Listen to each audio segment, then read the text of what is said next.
Et Bastia dans une configuration ultra défensive ce soir, 3 récupérateurs, un seul attaquant de pointe, Tony Vérel. En face, le Paris Saint-Germain privé de Pochettino suspendu et puis donc de Lionel Letizy qui était en pleine forme au moment de débuter cette rencontre avec également Ronaldinho, Anelka et Aloisio. Mais ce sont contre toute attente les Bastiais qui se montrent dangereux avec cette belle combinaison et à l'arrivée Tony Vérel qui place la première frappe de ce match. À de quoi rassurer probablement Robert Nouzaret qui espérait que son équipe allait enfin jouer après ces 2 revers un petit peu inquiétants en championnat. Et bien ici il est rassuré, Tony Vérel qui n'a toujours pas marqué sur le maillot Bastia mais qui inquiète le gardien Letizy. La réaction parisienne, elle est timide et surtout il y a cette envolée splendide, remarquable de Nicolas Pento.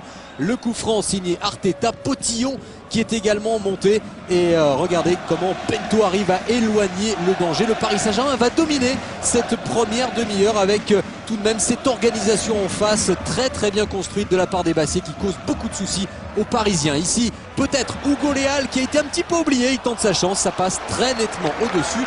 Des Corses donc prudents mais qui pour l'instant résistent à toutes les offensives parisiennes.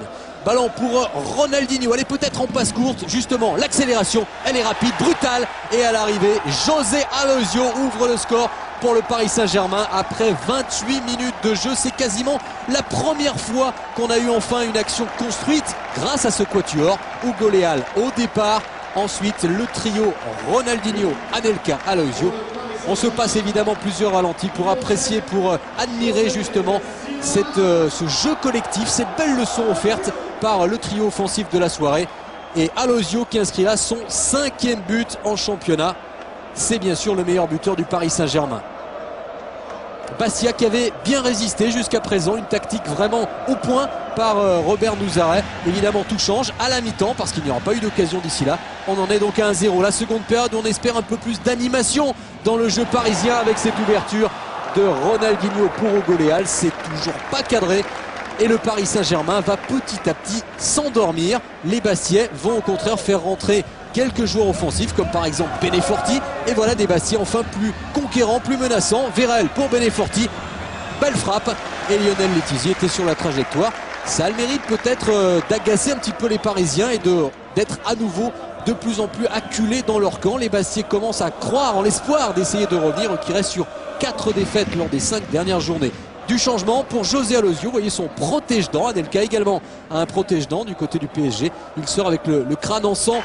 Le buteur pour l'instant de cette soirée, l'entrée d'Alex, mais ça ne changera pas grand chose. Les Parisiens sont tout de même très soporifiques pour l'instant avec des Bastiais qui continuent d'attaquer, d'espérer. De Guerville, le centre de Guerville avec Essien qui reprend, ça donnera un corner qui ne donnera rien.